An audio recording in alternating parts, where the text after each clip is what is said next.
cho nó ê ba lấy được cái gì ý giờ bài là chạy cho nó mình dùng cổ là rất sống á cổ là rất sống đi đi nhau nó nghe chạy tới bị một cái nữa màเราbố biệt sự là nó nát sống hết đó một xe đi thế liền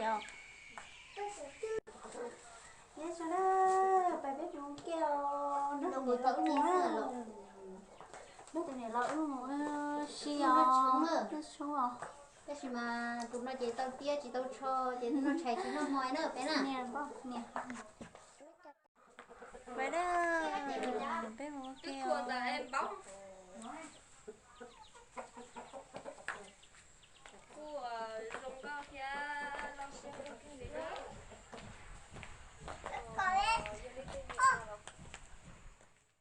nó như đồng hét đó đồng hét mà cổ tiếp tiếp đi là lo hay lo na hành như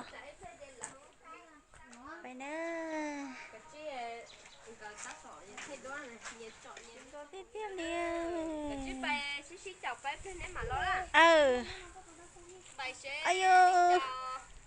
liều cái tờ cái này ta liều liều nó khâu ha phải đó cái cổ tiếp tiếp liều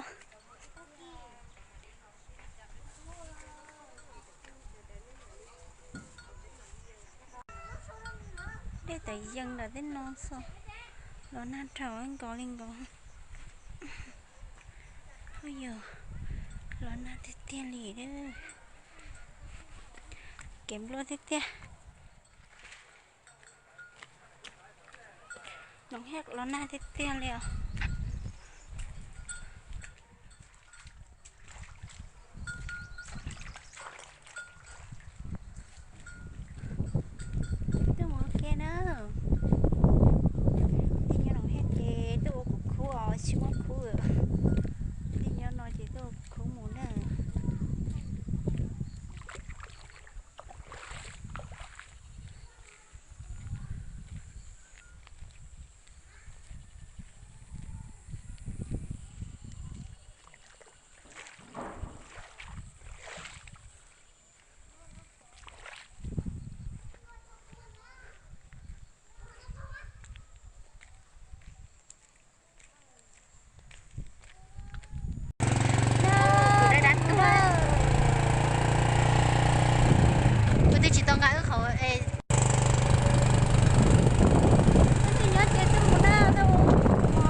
xin ông tao cái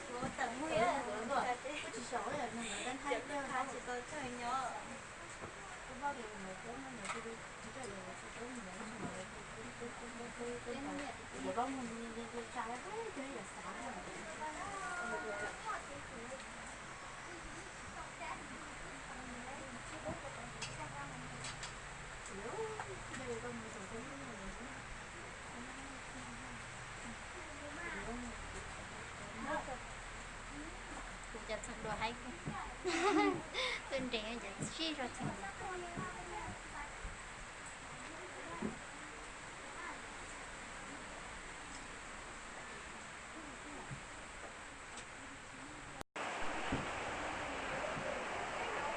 gọt lắm rồi nè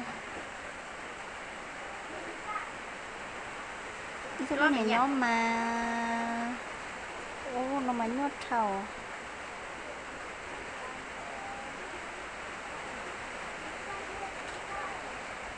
đi tao nó không bắt đầu trong con đi là tao nó trong con ca đây nè tôi nói tôi nhà tôi nhá trong con sắc của chẳng đua sắc của thế à ôi sao anh đỡ ấy của anh chờ hả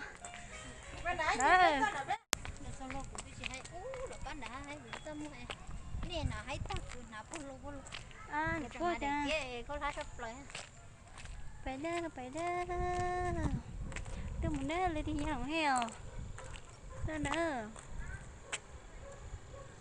แต่ก็สนุกให้มาโคชเชียร์ได้เตี้ยเรียวเลยนะด่าน้องมายุ่งก็สุดตัวเดียว Kia mua chỉ kia. Mua sợ có phải tông.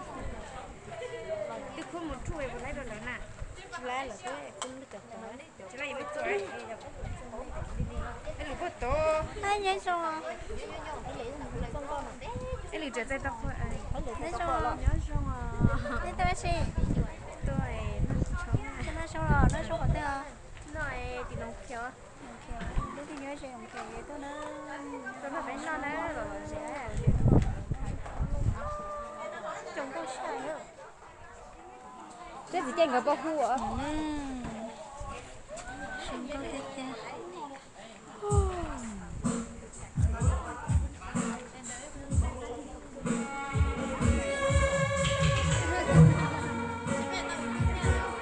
Hú à, thì treo tay cái hú mà.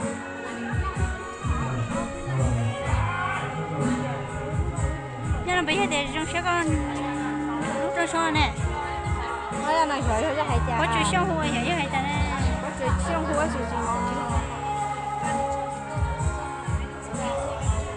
Chưa có mà hùa bù nó cứ thêm mong đây số á. Đấy chứ.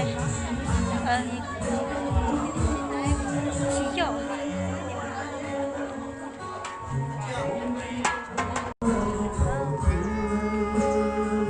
Nó nói sao nè. Chỉ cho tay đứa nào thay video đó.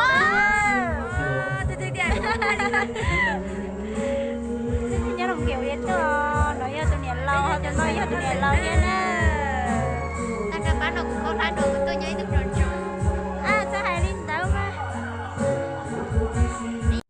Nó nè, rồi ngồi thế tên này.